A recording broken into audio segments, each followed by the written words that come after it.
ஸ்ரீமதே ஸ்ரீ வராக மகாதேசிகாய நமக. ஸ்ரீமதே ஸ்ரீ ரங்கராமானுஜ மகாதேசிகாய நமக. ஸ்ரீமதே நிகமாந்த மகாதேசிகாய நமக. ஸ்ரீமதே ராமானுஜாய நமக. ஆடிப்பூரத்தில் அவதரித்தாளே, ஆயனின் தோளை அலங்கரித்தாளே, கண்ணனுக்கே ஆமது காமம் காட்டிய பூமி பிராட்டியும் அவளே. ஆண்டாளின் பெருமை பாடிடுவோம், நற்செல்வம் பொங்க ஆண்டாளின் பெருமை பாடிடுவோம். தசரத நந்தன ராம ராம், தயாசாகரா ராம ராம், பசுபதி ரஞ்சன ராம ராம், பாப விமோச்சன ராம ராம், லக்ஷ்மண சேவித ராம ராம், லக்ஷ்மி மனோகர ராம ராம், சுஜன மனோரத ராம ராம், சூக்ஷ்ம ஸ்வரூப ராம ராம், தசரத நந்தன ராம ராம், தயாசாகரா ராம ராம். எல்லாருக்கும் நமஸ்காரம். பூமி பிராட்டி ஆண்டாளா அவதாரம் பண்ணினா யாருக்காக? சம்சாரிகளான நாம் எல்லோரும் உய்வடைவதற்காக. சரி, பிராட்டி ஆண்டாளானா போல உபனிஷத்தில் என்னாச்சான்? தமிழ் ஆயிடுத்து அப்படின்னு சுவாமி பெரியவாச்சான் பிள்ளை சாதிக்கிறார். என்ன ஆச்சான்? உபனிஷத்துக்கெல்லாம் தமிழ் ஆச்சான். எப்படி ஆச்சான்? திருப்பாவை 30 பாசுரங்களாகவும் நாச்சியார் திருமொழி 143 பாசுரங்களாகவும் அந்த கோதா பிராட்டியினுடைய திருவாக்கிலிருந்து வெளிவந்தது. சரி, ஆழ்வார்கள் இருக்காளே, இந்த ஆழ்வார்களுக்கு எம்பெருமான் தன்னை காட்டி கொடுத்தான். எப்படி காட்டி கொடுத்தானா? காட்டவே கண்ட பாதம் அப்படின்னு தன்னை காட்டி கொடுத்தான். அப்படியே எம்பெருமான் தன்னை காட்டி கொடுக்க அவனை அனுபவிச்ச ஆழ்வார்கள்லாம் என்ன பண்ணாலாம்? அந்த அனுபவத்தின் போக்கு வீடு ஆனந்தம் தாங்க முடியாமல் அப்படியே பொங்கி பொங்கி பிரவாகமாக பாசுரமாக வெளியில் வந்துதான். சரி, இந்த ஆழ்வார்கள் எல்லாரும் ஆண்டாளுக்கு தகப்பன்மார்கள்னு சொல்லுவா, ஆண்டாள் நாச்சியாருக்கு. அதனால தான் 5 குடிக்கொரு சந்ததியாய் அப்படின்னு ஆண்டாள் நாச்சியாருடைய அவதாரம். இந்த 10 தகப்பன்மார்களுக்கும் சம்சாரிகள் விஷயத்தில் என்ன ஆற்றாமை இருந்ததோ, ஐயோ இந்த சம்சாரிகள்லாம் இப்படி பிறப்பு இறப்புன்ற சக்கரத்தில் சுற்றி சுற்றி வந்துட்டு இருக்காளே, புனரபி ஜனனம் புனரபி மரணம் புனரபி ஜனனம் புனரபி மரணம்னு வந்துட்டே இருக்காளே, இவாளை எப்படி உய்விக்கிறது அப்படின்னு ஆற்றாமை தாங்க முடியலையா அவளுக்கு. ஆனால் இதே ஆற்றாமை இந்த 10 பேருக்கும் எவ்வளோ ஆற்றாமை இருந்ததோ அதை விட பல மடங்கு அதிகமாக நம்ம மேலே, சம்சாரிகளான நம்ம மேலே ஆண்டாள் நாச்சியாருக்கு இது எப்படி தெரிஞ்சுதான்? எம்பெருமான் ஆழ்வார்களுக்கு தன்னை காட்டி கொடுத்தான். ஆண்டாள் நாச்சியார் என்ன பண்ணாலாம்? நீலா துங்கஸ்தனகிரி தடி சுத்தம் உத்போத்திய கிருஷ்ணம், எம்பெருமானை எழுப்பி நம்மளை காட்டி கொடுத்தாலாம். நம்மளை என்ன பண்ணாலாம்? எம்பெருமானை காமிச்சு இவன்கிட்ட தான் நம்ம போய் சேரணும் தெரியுமோ, கண்ணனுக்கே ஆமது காமம் அப்படின்னு வெறுன வார்த்தையால் மட்டும் சொல்லலையாம். அவனை எப்படி அணுக வேண்டும் அப்படின்னு கையை பிடிச்சி அழிச்சுன்னு போனாலாம். ஒரு மார்கழி நோன்புன்ற ஒரு காரணத்தை வச்சுட்டு பாவை நோன்புன்னு சரணாகதியோட ஒவ்வொரு அங்கத்தையும் அனுஷ்டிச்சு காமிச்சாலாம். தானே எப்படி எம்பெருமான அணுகணும், அதுக்கு என்ன வழி, நேரடியாக போகக்கூடாது, ஆச்சாரியன் மூலமாக போகணும், என்ன பிரார்த்திக்கணும் அவன்கிட்ட எல்லாம் சொல்லி கொடுத்தாலாம். கிளிப்பிள்ளைக்கு சொல்கிற மாதிரி சொல்லி கொடுத்தா தான் அனுஷ்டிச்சு காமிச்சாலாம். அதனால தான் என்ன சொல்கிறா, திருப்பாவை 30 பாசுரங்களும் தெரியாதவ யாராவது இருந்தால்னா அவ இந்த பூமிக்கு பாரோன்னு சொல்லிட்டா. 5 அறியாத மானிடரை வையம் சுமப்பதுவும் வம்பு, வேதம் அனைத்திற்கும் வித்து அப்படின்னு திருப்பாவே கொண்டாடுறா. இதில் இல்லாத அர்த்த விசேஷங்களே இல்லை அப்படின்னு கொண்டாடுறோம். இந்த திருப்பாவையை எப்படி வேணாலும் அனுபவிக்கலாம். திருப்பாவையும் வேதமும் அப்படின்னு ஒரு தலைப்பு போட்டு அனுபவிக்கலாம். தலைப்பு போட்டு திருப்பாவையும் திருவாய்மொழியும், திருப்பாவையும் திருமங்கை மன்னனுடைய பாசுரங்களும், கோதையின் கீதையும் கோபாலன் கீதையும், திருப்பாவையும் ஸ்ரீமத் பாகவதமும், திருப்பாவையும் நாராயணீயமும், திருப்பாவையும் திருக்குறளும், இப்படி விதவிதமாக அனுபவிக்கலாம் திருப்பாவையை. எல்லாத்தையும் விட ரொம்ப ரசமாக இருந்தது எது தெரியுமா? திருப்பாவையும் ஸ்ரீமத் ராமாயணமும் அப்படின்னு ராமாயண ஸ்லோகங்களோட திருப்பாவை அனுபவிக்கிறதுன்றது ரொம்ப ரசம். ஏன்னு வச்சுக்கோங்களேன், ரெண்டுமே சரணாகதி சாஸ்திரம். எப்படி சரணாகதி பண்ணணும் அப்படின்னு சொல்லி கொடுத்தா. ஒரு படியாக நம்மளை ஏற்றி கைங்கரிய பிரார்த்தனை வரைக்கும் அப்படியே நம்மளை கொண்டு போய் நிறுத்தினா எம்பெருமான் திருவடியில் ஆண்டாள் நாச்சியார். அப்படியே சரணாகதியோட ப்ராக்டிக்கல் அப்ளிகேஷன் சொல்லுவா இல்லையா, செய்முறை விளக்கம், அது அப்படியே பார்க்கலாம் ஸ்ரீமத் ராமாயணத்தில். ராமாயணத்திலே தொட்ட இடமெல்லாம் சரணாகதி சொல்லிட்டு அப்படின்னு அனுபவிப்பா பெரியவாள்லாம். பல காண்டத்தில் தேவர்கள் சரணாகதி, அயோத்தியா காண்டத்தில் இளைய பெருமாள் சரணாகதி, அரண்ய காண்டத்தில் ரிஷிகள் சரணாகதி, கிஷ்கிந்தா காண்டத்தில் சுக்ரீவ மகாராஜருடைய சரணாகதி, சுந்தர காண்டத்தில் காகாசுரன் சரணாகதி, யுத்த காண்டத்தில் விபீஷணன் சரணாகதி. இப்படி சரணாகதி சாஸ்திரம் அப்படின்னே ஸ்ரீமத் ராமாயணத்தை சொல்லலாம். இந்த மார்கழி மாதம் 30 நாளும் திருப்பாவைய ஸ்ரீமத் வால்மீகி ராமாயண ஸ்லோகங்களை வச்சுட்டு அனுபவிக்க போகிறோம். ஏன்னா ஆண்டாள் நாச்சியார் என்ன பண்ணியிருக்கா தெரியுமா, திருப்பாவேலைய இளைய பெருமாளை போலே இற்றைக்கும் 7 பிறவிக்கும் முந்தன்னோடு உற்றோமேயாமோம் உனக்கே நாம் ஆட்செய்வோம் அப்படின்னு கைங்கரியத்தை இளைய பெருமாளான லக்ஷ்மண ஆழ்வாரை போல பிரார்த்திச்சா. வரதாழ்வான போல என்ன பண்ணா, வள்ளீர்கள் நீங்கள் நானே தானாயிடுக அப்படின்னு சொன்னா. சத்ருகன் ஆழ்வானை போல பாகவத சேஷத்துவம் தான் ரொம்ப முக்கியம். எப்பயுமே அடியார்கள் மூலமாக தான் எம்பெருமான அணுகணும். விஷ்ணு சித்தர் தங்கள் தேவரை வல்ல பரிசு வருவிப்பரேல் அது காண்டுமே அப்படின்னு தன்னை பெரியாழ்வார் திருமகளாக தான் அடையாளப்படுத்தினா ஆண்டாள் நாச்சியார். அப்படி தான் அடையாளப்படுத்திண்டா எல்லா இடத்துலையுமே தன்னை. நம்மெல்லாம் சம்சார சிறையில் இருக்கோம் இல்லையா, சம்சாரம்ன்ற ஒரு சிறையில் இருக்கோமே. இந்த சிறையிலிருந்து நம்மளை விடுவிக்கிறதுக்காக சீதா பிராட்டி என்ன பண்ணாலாம், தான் சிறை இருந்தால் சீதா பிராட்டி சிறை இருந்தவள் ஏற்றம் சொல்ல வந்தது ஸ்ரீமத் ராமாயணம் அப்படின்னு சொல்லுவா இல்லையா. ஆனால் இங்கே ஆண்டாளுடைய சரித்திரத்தை எடுத்து பார்த்தோன்னா என்னது, எமக்காக வன்றோ இங்கு ஆண்டாள் அவதரித்தாள்.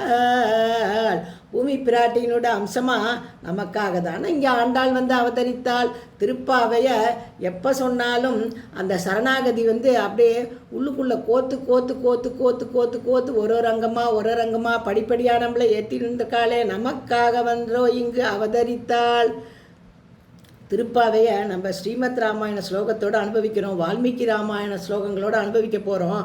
சில பாசுரங்களில் அர்த்த விசேஷங்களை ஒப்பிடலாம், சில பாசுரங்களில் ஏதாவது ஒரு பாசுர வரியையோ ஒரு வார்த்தையோ எடுத்துட்டு ஸ்ரீமத் ராமாயண ஸ்லோகங்களோட ஒப்பிடலாம். சில பாசுரங்களை பார்த்தா ஆண்டாள் நாச்சியார் நேரடியாகவே ராமனை பாடியிருப்பா. சில இதில் கிருஷ்ணாவதாரத்தையும் ராமாவதாரத்தையும் ஒப்புமைப்படுத்தி நீ ராமாவனா அவதாரம் பண்ணும்போது அப்படி சொன்னியே அப்படி பண்ணியே அப்படின்னு கிருஷ்ணனை பார்த்து கேள்வி கேட்குற மாதிரி இருக்கும்.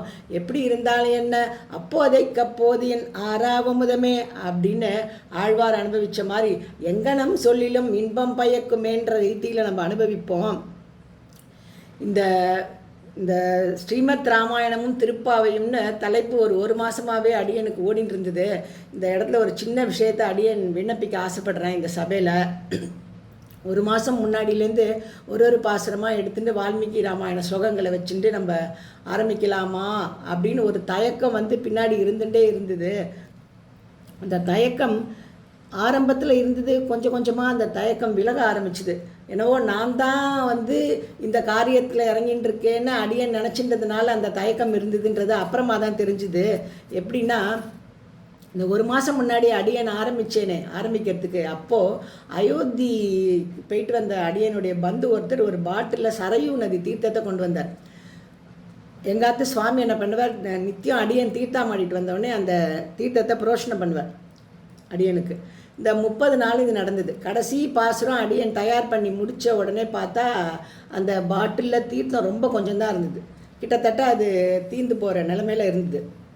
அப்போ தான் அடியனுக்கு புரிஞ்சுது, நம்ம முயற்சி பண்ணலை இந்த தலைப்பை எடுத்து நம்ம சொல்லணும்னு. எம்பெருமான் முதல்ல எப்படி அனுகிரகம் பண்ணியிருக்கான், முதல்ல பாகவத அனுகிரகம் வேணும் உனக்கு அப்படின்னு சரையு நதி தீர்த்தத்தை 30 நாளும் தெரிச்சிருக்கான், மேலே தெளிக்க வச்சுருக்கான். எப்படியாம் பரதாழ்வான் தீர்த்தாம்பான்னானே அந்த சரையு நதி தீர்த்தத்தை உன் மேலே தெளிச்சுக்கோ, அப்போ தான் நீ முயற்சி பண்ணுறன்ற ஒரு மனசுலேருந்து அந்த எண்ணம் போகும் உனக்குன்றத பொட்டில் அரைஞ்ச மாதிரி சொல்லி கொடுத்தான் எம்பெருமான். அடுத்தது கடைசி நாள் தயார் பண்ணி முடிச்சுட்டு அப்படி புஸ்தகத்தை மூடி வைக்கிறேன். ஸ்ரீவில்லிபுத்தூர்லேருந்து பிரசாதத்தை கொண்டு வந்து கொடுக்குறா ஒரு மாமி அடியனுக்கு.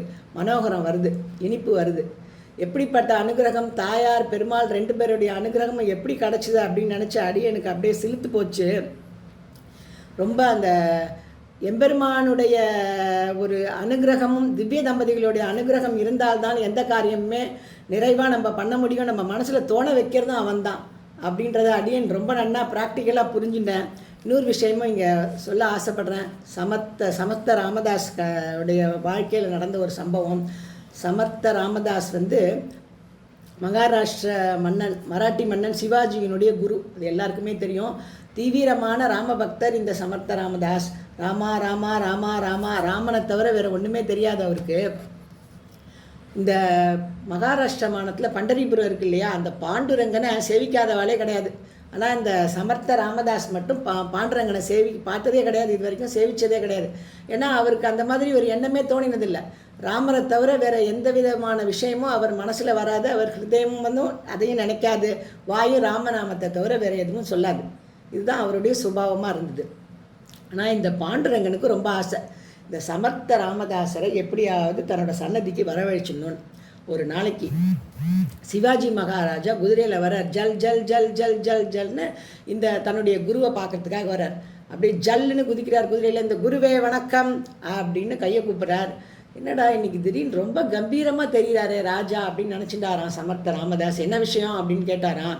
இல்லை, வர ஏகாதேசி பன்றிபுரத்தில் பாண்டுரங்கனுக்கு ஒரு அபிஷேகம் ஏற்பாடாயிருக்கு. எங்கள் குருவோட கையால் பண்ணணும்னு ஆசை, அதனால் நீங்கள் தான் பண்ணி கொடுக்கணும் அப்படின்னு விண்ணப்பிக்கிறார். இல்லைப்பா, நாங்கள்லாம் வரத்துக்கு இல்லைப்பா, நான் ராமரை தவிர வேறு தெய்வத்தை நினச்சி கூட பார்க்குறதில்ல. அதனால் அது அந்த வடிவம் ராமருடைய வடிவம் மட்டும்தான்ப்பா என்னோட மனசில் இருக்குது, என்ன விட்டுறேன் அப்படின்னு கேட்குறார் சமர்த்த ராமதாஸ். இல்லை குருவே, எனக்கு அடியனுடைய வேண்டுகோளை நீங்கள் கண்டிப்பாக ஏற்றுக்கணும், நீங்கள் வரையல் கண்டிப்பாக வரணும் அப்படின்னு வேண்டி கேட்டுக்கிறான் சிவாஜி மன்னன். சரின்னு தன்னுடைய சிஷ்யனுக்காக ஒத்துக்கிறார். ஆனால் என்ன சொல்கிறார், சரியாக அந்த நேரத்துக்கு வருவேன், எந்த நேரம்னு சொல்லி அனுப்பு, ஏகாதேசி அன்னைக்கு வந்துட்டு உடனே அபிஷேகத்தை முடிச்சுட்டு நான் வந்துடுவேன் இங்கே அப்படின்னு சொல்கிறார். ஆகட்டும் குருவேன் அவன் சேவிச்சுட்டு போயிடுறான். ஏகாதேசி அன்னைக்கு 11 மணிக்கு பன்றிபுரத்தில் குருவை வர சொல்லி செய்தி சொல்லி அனுப்பிச்சிருக்கான் சிவாஜி மகாராஜா. போகிறார் இவர். சமர்த்த ராமதாஸ் பன்றிபுரத்தில் உள்ள நுழையிறாரோ, அவர் என்ன எதிர்பார்த்துன்னு வந்தார், ராஜாவே அபிஷேகத்துக்கு ஏற்பாடு பண்ணியிருக்கான். மாவிலை தோரணம், அப்படியே வாழை மரங்கள்லாம் இருக்கும், ஜனங்கள்லாம் அப்படியே போயிட்டு வந்துட்டுருப்பா. ஒரே கூட்டம் தாங்க முடியாதுன்னு நினச்சிட்டு போனால் அங்கே ஒரு காக்கா இல்லை, ஒரு கொண்டாட்டம் இல்லை, ஒரு விழாக்கோலம் இல்லை. நேராக பண்டரிநாதன் சன்னதிக்கு போகிறார். பாண்டரங்கன் சன்னதியில் விசாரிக்கிறார். அங்கே இருக்கிறவாளை, என்ன ஏதோ சிவாஜி மகாராஜா அபிஷேகம் பண்ண சொல்லி என்ன சொல்லியிருந்தார், இன்றைக்கி வர சொல்லி ஏற்பாடு பண்ணியிருக்கேன்னு சொன்னார். சிவாஜி மகாராஜாவா, இன்னைக்கு ஏகாதசி ஆராதனை பூஜை எல்லாம் ஆயிடுத்தே அப்படின்னு அவெல்லாம் கையை கூப்பிட்டு சொல்கிறாளாம். இப்படி பேசிட்டு என்ன பண்ணுறார், பாண்டரங்கன் சந்திக்குள்ளே வந்துட்டு என்ன பண்ணுறார், அப்போ தான் முதல்ல பாண்டுரங்கனை பார்க்குறார். பாண்டுரங்கனுக்கு அவன் மனசில் நினச்சது நிறைவேறிடுது. ஏன்னா அவன் தானே சிவாஜி மகாராஜாவாக போய் அவரை இங்கே வரவழைச்சது. ஒரே சந்தோஷம் அவனுக்கு. ஆனால் இந்த சமர்த்த ராமதாஸ் பார்க்குற, இது என்ன இடுப்பில் கை வச்சுட்டு இருக்க நீ, ஒன்று ராமராக இருக்கணும், சீதா லக்ஷ்மணர் பரதன் ஆஞ்சநேயர் சமேத தாயாரோடு சேர்ந்து இருக்கணும், அந்த சேவையும் இல்லை. ஒன்று கிருஷ்ணர்னு சொன்னால் கையில் புல்லாங்குழலாவது வச்சுட்டு இருக்கணும், அப்படியும் இல்லை.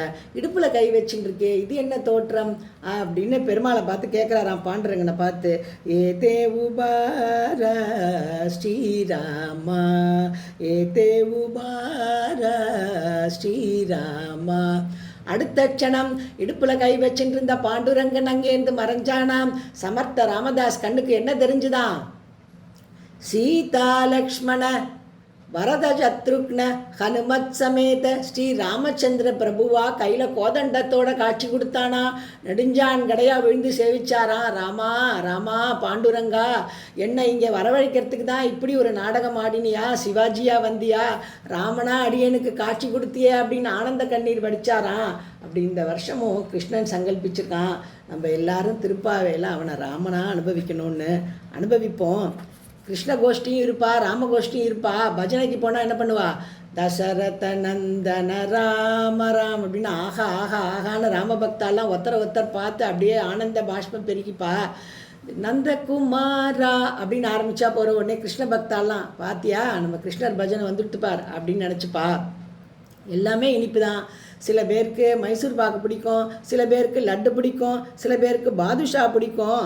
நம்ம என்ன பண்ண போகிறோம் இந்த தடவை, ராம கோஷ்டியாக இருந்து திருப்பாவையை அனுபவிக்க போகிறோம். ஒரு கடலில் ஒரு ஆழமான பகுதிக்கு போகிறதுன்னா தனியாக போக மாட்டான், கோஷ்டியாக போய் தான் இறங்குவாளாம். அதனால் அதே மாதிரி நம்ம என்ன பண்ண போகிறோம், இந்த ராமச்சந்திர பிரபுவோடைய திருக்கல்யாண குணங்கள்ன்ற கடலில் எல்லாரும் சேர்ந்து ஒன்றா போய் அனுபவிக்க போகிறோம். ஏன்னா அந்த கடலுக்கு ஆழங்காண முடியாது, அதனால் எல்லாரும் கைகோத்துண்டு அனுபவிப்போன்னு அத்தனை பாகவதாளுடைய திருவடி வாரங்கள்லையும் சிரம் தாழ்த்தி வேண்ட. எல்லாரும் வாங்கோ, அனுபவிப்போம், வாரீர் வாரீர், கூடி இருந்து குளிர்வோம். வாசுதேவா முகுந்தா வனமாலி சக்ராதர நரசிம்மா அச்சுதா நாராயண ராமகிருஷ்ண கோவிந்த நாராயண கிருஷ்ண ராம கோவிந்த நாராயண ராமகிருஷ்ண கோவிந்த நாராயண. நமஸ்காரம்.